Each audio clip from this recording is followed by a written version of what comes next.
Assalamualaikum warahmatullahi wabarakatuh. Perkenalkan, nama saya Syifa Muhlisoh dengan NIM 223338 dari kelas RA16 semester 5 Prodi Manajemen. Di sini saya akan membuat video pembahasan terkait manajemen pemasaran, di mana video ini dibuat untuk memenuhi salah satu tugas UTS pada mata kuliah manajemen pemasaran. Baik, langsung saja kita masuk ke pembahasan materi yang pertama, yaitu ada manajemen pemasaran. Nah, jadi manajemen pemasaran ini adalah proses analisis, perencanaan, implementasi, dan pengendalian program-program yang dirancang untuk menciptakan, membangun, dan mempertahankan pertukaran yang menguntungkan dengan target pasar guna mencapai tujuan perusahaan. Ini juga mencakup segala hal dari memahami kebutuhan dan keinginan pelanggan hingga mengembangkan strategi pemasaran yang efektif dan memastikan eksekusi yang tepat dari rencana tersebut. Yang selanjutnya ada konsep inti pemasaran. Konsep inti pemasaran ini yang pertama ada kebutuhan, keinginan, dan permintaan. Untuk yang kedua ada produk, di mana produk ini meliputi barang, jasa, dan gagasan. Yang ketiga ada nilai, biaya, kepuasan, dan mutu. Yang keempat ada pertukaran, transaksi, dan hubungan. Dan yang terakhir yaitu ada pasar dan pemasaran. Nah, untuk selanjutnya yaitu ada pembahasan mengenai orientasi perusahaan terhadap pasar. Nah, orientasi pasar ini atau market orientation adalah strategi bisnis di mana perusahaan berfokus pada memenuhi kebutuhan dan keinginan pelanggan melalui produknya. Nah, dalam hal ini, perusahaan mengasumsikan kesuksesan mereka tergantung pada kepuasan pelanggan, juga menjunjung keberhasilan adaptasi produk dan juga menciptakan keunggulan bersaing bagi perusahaan. Maka perusahaan perlu memiliki budaya yang berorientasi pada pasar. Dengan memiliki landasan orientasi pasar, perusahaan akan menjadi kuat dan menghasilkan produk yang berkualitas tinggi. Untuk selanjutnya ada tugas dan peran manajer pemasaran. Nah, adapun tugas daripada manajer pemasaran ini yang pertama yaitu memimpin inisiasi produk. Yang kedua yaitu bertugas untuk mengkoordinasikan strategi pemasaran. Yang ketiga yaitu untuk mengatur budget untuk setiap kampanye atau iklan. Yang keempat bertugas untuk memonitor pertumbuhan perusahaan. Dan yang terakhir yaitu tugas manajer pemasaran yaitu untuk mencoba proses marketing baru. Nah, adapun peran manajer pemasaran yang pertama yaitu mempertahankan citra produk.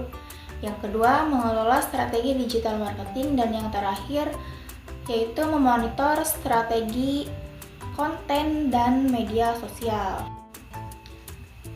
Baik, untuk pembahasan selanjutnya yaitu ada proses perencanaan dan perencanaan strategi. Nah, jadi perencanaan strategi pemasaran itu adalah proses untuk mengarahkan usaha perencanaan strategis dan memastikan strategi tersebut dilaksanakan dengan baik. Perencanaan pemasaran yang baik dapat membantu bisnis untuk tumbuh, berkembang, dan tetap terdepan dalam persaingan. Berikut ada beberapa tahapan yang dapat dilakukan dalam perencanaan strategi pemasaran. Yang pertama, kita bisa menentukan target pasar, dan selanjutnya kita bisa melakukan analisis SWOT dan menentukan tujuan kegiatan, dan juga menyusun strategi pemasaran dan melakukan evaluasi. Lanjut, pembahasan selanjutnya ada sistem informasi dan riset pemasaran. Nah, sistem informasi ini adalah sistem yang mengumpulkan, menganalisis, dan mendistribusikan data pemasaran untuk mendukung pengambilan keputusan. Adapun komponen daripada sistem informasi yang pertama yaitu ada sistem laporan internal, yang kedua ada sistem riset pemasaran, yang ketiga ada sistem analisis pemasaran, dan yang terakhir ada sistem kecekatan atau daya pikir pemasaran. Nah, adapun pengertian daripada riset pemasaran yaitu adalah proses sistematis pengumpulan, analisis, dan interpretasi data yang relevan untuk situasi pemasaran tertentu. Adapun tahapan dari riset pemasaran yang pertama yaitu mendefinisikan masalah, yang kedua merancang penelitian, yang ketiga mengumpulkan data, yang keempat menganalisis data, dan yang terakhir yaitu menyusun laporan. Baik, kita lanjut ke pembahasan selanjutnya. Di sini ada lingkungan pemasaran. Jadi, lingkungan pemasaran ini adalah semua faktor internal dan eksternal yang mempengaruhi kemampuan perusahaan untuk membangun dan mempertahankan hubungan yang sukses dengan pelanggan. Adapun jenis-jenis dari lingkungan pemasaran, yang pertama ada lingkungan mikro. Lingkungan mikro ini adalah faktor-faktor yang dekat dengan perusahaan dan secara langsung mempengaruhi operasi sehari-hari. Contohnya yaitu di sini ada pemasok, perantara pemasaran, ada pelanggan, pesaing, dan juga masyarakat. Nah, untuk jenis lingkungan pemasaran yang kedua yaitu ada lingkungan makro. Nah, lingkungan makro ini adalah faktor-faktor eksternal yang lebih luas yang mempengaruhi seluruh industri. Contohnya yaitu ada faktor demografis, ada faktor sosial budaya, faktor teknologi, faktor politik hukum, faktor alam, dan yang terakhir ada faktor ekonomi. Nah, kita lanjut ke pembahasan selanjutnya yaitu ada pasar konsumen dan perilaku pembelian. Nah, pasar konsumen ini adalah pasar yang dimana pembelinya ini adalah individual yang membeli produk untuk digunakan atau disewakan. Adapun perilaku pembelian merupakan tindakan-tindakan individu yang melibatkan pembelian, penggunaan barang dan jasa, termasuk proses pengambilan keputusan yang mendahului dan menentukan tindakan-tindakan tersebut sebagai pengalaman dengan produk pelayanan dari sumber lainnya. Nah, untuk yang selanjutnya di sini diperintahkan untuk membuat produk kita masing-masing. Nah, di sini saya memilih untuk membuat produk cireng isi dengan nama Endul Spicy. Nah, untuk segmentasi pasar dari produk cireng isi saya ini, saya memilih untuk segmen yang pertama yaitu ada anak sekolah atau mahasiswa dengan usia 17-23 tahun. Karena mereka itu menyukai makanan yang praktis dan harganya juga terjangkau. Untuk segmen yang kedua, di sini ada ibu rumah tangga atau keluarga dengan usia 25 ke atas. Mereka ini mencari makanan sehat dan bergizi dan bisa dijadikan lauk pauk untuk teman makan.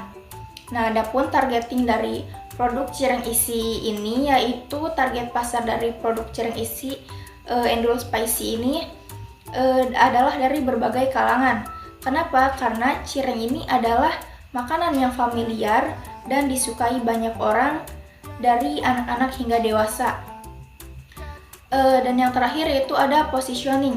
Nah, positioning dari produk cireng isi ini, yang pertama, cireng isi ini menggunakan cireng isi yang sehat dan bergizi, di mana cireng isi ini menggunakan bahan-bahan yang berkualitas, tanpa pengawet dan juga rendah kalori. Nah, untuk positioning dari produk cireng isi saya yang selanjutnya yaitu cireng isi ini dengan berbagai varian rasa. Ada cireng isi ayam suwir pedas dan ada cireng isi ayam suwir original yang gurih, dan juga ada cireng isi keju mozzarella, dan ada cireng isi vegetarian.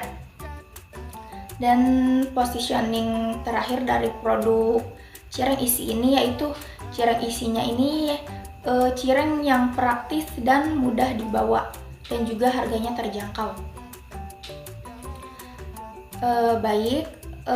Adapun kesimpulan dari pembahasan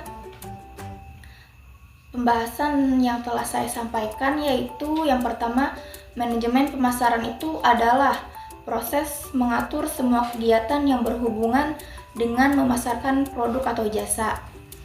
Nah, selanjutnya yaitu perencanaan strategi pemasaran adalah proses untuk mengarahkan usaha perencanaan strategis dan memastikan strategi tersebut dilaksanakan dengan baik.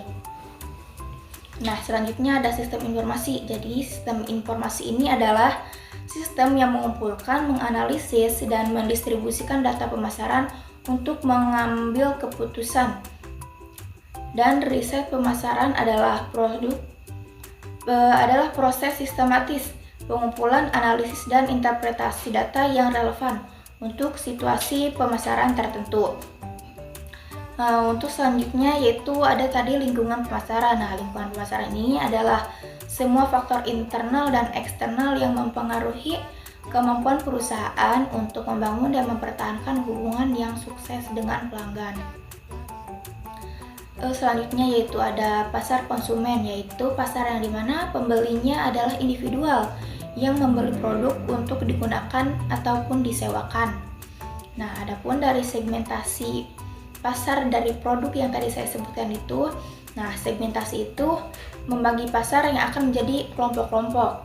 Nah, adapun dari pengertian targeting yaitu memilih segmen pasar yang akan dijadikan target. Nah, positioning juga yaitu menciptakan citra unik bagi produk untuk merek di benak konsumen. Baik, mungkin cukup sekian pembahasan dari materi yang saya sampaikan. Kurang dan lebihnya mohon maaf. Wassalamualaikum warahmatullahi wabarakatuh.